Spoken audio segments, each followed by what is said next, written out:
সবাইকে জানাই নতুন বছরের আন্তরিক শুভেচ্ছা। পশ্চিমবঙ্গ সরকার তথ্য সংস্কৃতি বিভাগ দ্বারা আয়োজিত এই বিশাল সঙ্গীত মেলায় আমি অংশগ্রহণ করার সুযোগ পাওয়ার জন্য অনেক অনেক কৃতজ্ঞ।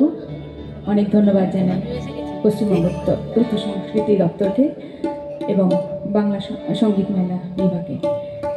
আমার নিবেদনে দীপক ভট্টাচার্যের কথায় এবং অনল চট্টোপাধ্যায়ের সুরে আরতি মুখোপাধ্যায়ের গাওয়া একটি বাংলা আধুনিক গান।